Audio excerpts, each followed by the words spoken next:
Morning students, 11वीं वाले बच्चे, सिद्धि हिंदी विद्यालय की इस ऑनलाइन क्लासेस में आपका हार्दिक स्वागत है।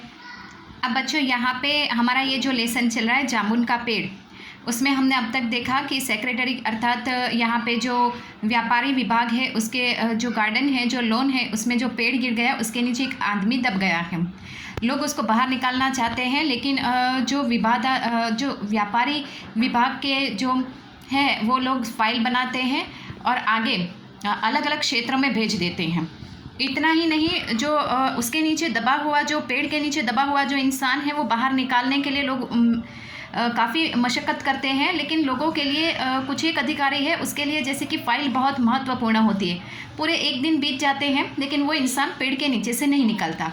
यहाँ तक हमने देखा था। अब थोड़ा और आगे बढ़ते हैं। माली ने दबे हुए आदमी से कहा, तुम्हारी फाइल चल रही है, उम्मीद है कल तक फैसला हो जाएगा। दबा हुआ आदमी कुछ नहीं बोला। माली ने पेड़ के तने को ध्यान से देखकर कहा, अच्छा हुआ कि तना तुम्हारे कूल्हे पर गिरा, अगर कमर पर गिरता तो रीढ़ की हड्डी टूट जाती। दबा हुआ आदमी फिर से कुछ नहीं बोला। माली ने फिर कहा, तुम्हारे यहाँ कोई वारिश है तो मुझे उसका अता पता बताओ, मैं उन्हें खबर देने की कोशिश करूँगा। मैं लावारिस हूँ, दबे हुए आदमी ने बड़ी मुश्किल से कहा। माली खेद प्रकट करता हुआ वहाँ से हट गया। तीसरे दिन हार्टिकल्चर डिपार्टमेंट में जवाब आ गया। बड़ा कड़ा जवाब आया और व्यंग्यपूर्ण, व्यंग्य यानी कटाक्ष। हार्टिकल्चर डिपार्टमेंट के सेक्रेटरिएट साहित्य प्रेमी आदमी जान पड़ता था। उसने लिखा था, आश्चर्य है कि उस समय जब हम पेड़ लगाओ स्कीम उच्च स्तर पर चला रहे थे, हमारे देश में ऐसे सरकारी अफसर मौजूद हैं जो पेड़ों को काटने का सुझाव देते हैं, और यह भी एक फलदार पेड़ तो, और वह भी जामुन के पेड़ को, जिसके फल जनता बड़े चाव से खाती है, चाव यानी कि बड़े इज्जत के साथ। हमारा विभाग किसी हालत में इस फलदार वृक्ष को काटने की इजाज़त नहीं दे सकता। अब क्या किया जाए? इस पर एक मन चले ने कहा, अगर पेड़ काटा नहीं जा सकता है तो इस आदमी को ही काट कर निकाल लिया जाए। देखो, अकल जब इंसान की मारी जाती है ना, तब इंसान ऐसा बात करता है। यह देखिए, उस आदमी ने इशारे से बताया, अगर इस आदमी को ठीक बीच में से यानी धड़ से काट लिया जाए और आधा आदमी इधर से निकाल लिया जाए और आधा आदमी उधर से बाहर आ जाए और पेड़ वही का वही रहेगा, मगर इस तरह तो मैं मर जाऊंगा। दबे हुए आदमी ने आपत्ति प्रकट करते हुए कहा। यह भी ठीक कहते हो, एक क्लर्क ने बोला। अब यहाँ पे हार्टिकल्चर डिपार्टमेंट में बच्चों ये फैसला जाता है, वो लोग तय करते हैं। उन्होंने कहा कि हम यहाँ पे जवाब देते हैं कि मतलब ये भी फलदार पेड़ है और बहुत अच्छा पेड़, तो हम इसे काटने की मतलब सुझाव नहीं देते। हम पेड़ को उगाने की बात करते हैं, पेड़ को काटने की नहीं। लेकिन इनको इतनी तो अकल होनी चाहिए कि बारिश की वजह से ये ऑलरेडी ज़मीन से अलग हो चुका है, तो इस पेड़ को काट कर ये इंसान को बाहर निकालने में क्या समस्या। लेकिन हार्टिकल्चर डिपार्टमेंट में से ये जवाब आता है। तो किसी इंसान में जैसे कि भगवान ने दिमाग तो दिया है लेकिन अकल नहीं दी, ऐसा कोई इंसान होगा वहाँ पे जिसने ये जवाब दिया कि इस इंसान को बीच में से काट दिया जाए, इसको यहाँ से निकाला जाए और आधा शरीर उसका आगे से निकाला जाए।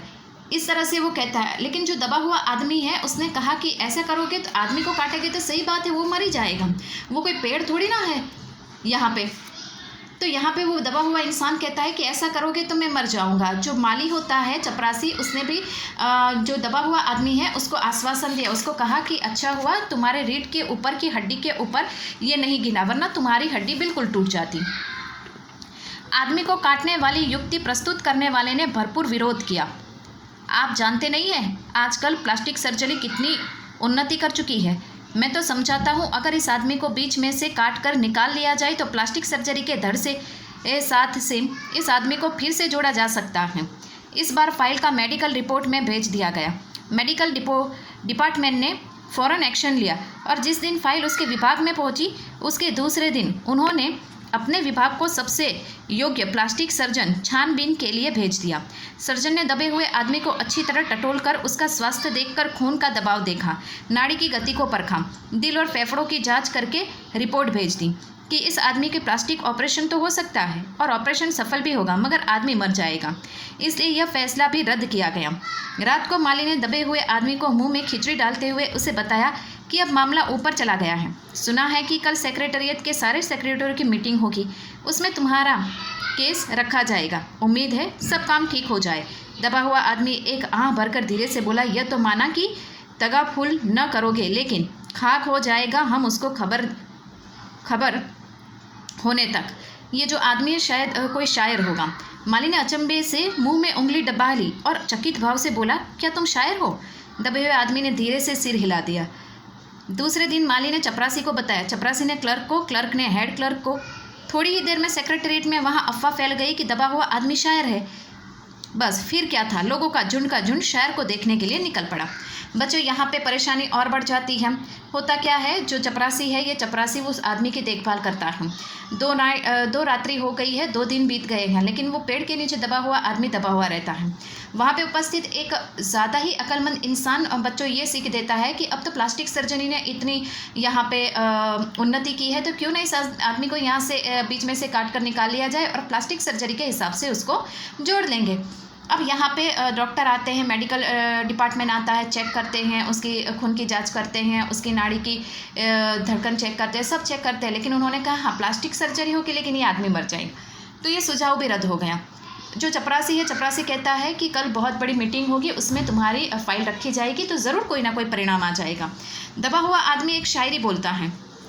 उसको सुनकर चपरासी कहता है कि तुम शायर हो। तो चपरासी ने फिर वो बात क्लर्क को बताई और क्लर्क के माध्यम से पूरे डिपार्टमेंट में ये बात फैल गई कि वो आदमी शायर है। उसको देखने के लिए जगह जगह से लोग आने लगे। इसकी चर्चा शहर में भी फैल गई और शाम तक गली गली में शायर गए जमा होने शुरू हो गए। सेक्रेटेरिएट का लॉन भांति भांति के कवियों से भर गया और दबे हुए आदमी के चारों ओर कवि सम्मेलन सा वातावरण उत्पन्न हो गया।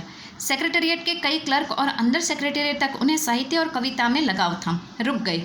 कुछ शायर दबे हुए आदमी को अपनी कविताएं और दोहराने लगे, सुनाने लगे। कई क्लर्क उसको अपनी कविता पर आलोचना करने को मजबूर करने लगे। जब यह पता चला कि दबा हुआ आदमी कवि है, तो सेक्रेटेरिएट की एक सब कमेटी ने फैसला किया कि चूंकि दबा हुआ आदमी कवि है, इसलिए ये फाइल का संबंध न एग्रीकल्चर डिपार्टमेंट से है, न हार्टिकल्चर डिपार्टमेंट से है, बल्कि सिर्फ कल्चरियल डिपार्टमेंट से है। कल्चर डिपार्टमेंट से अनुरोध किया गया कि जल्द से जल्द मामले का फैसला करके अभागे कवि को इस फलदार पेड़ से छुटकारा दिलाया जाए। फाइल कल्चर डिपार्टमेंट के अन्य विभाग से गुजरी और साहित्य अकादमी के सेक्रेटरी के पास पहुंची। बेचारा सेक्रेटरी उस समय अपनी गाड़ी में सवार होकर सेक्रेटेरिएट पहुंचा और दबे हुए आदमी से इंटरव्यू लेने लगा। तुम कवि हो? उसने पूछा। जी हाँ, दबे हुए आदमी ने जवाब दिया। किस उपमान से घोषित हो? ओस। ओस? सेक्रेटरी जोर से चीखा। क्या तुम वही ओस हो जिसका गद्य संग्रह ओस के फूल अभी हाल ही में प्रकाशित हुआ? दबे हुए कवि ने हुंकार से सिर हिलाया। क्या तुम हमारी एकेडमी के मेंबर बनोगे? सेक्रेटरी ने पूछा। नहीं। तो बच्चों यहाँ तक रुकते हैं, नेक्स्ट वाले वीडियो में हम आगे बढ़ेंगे, ठीक है।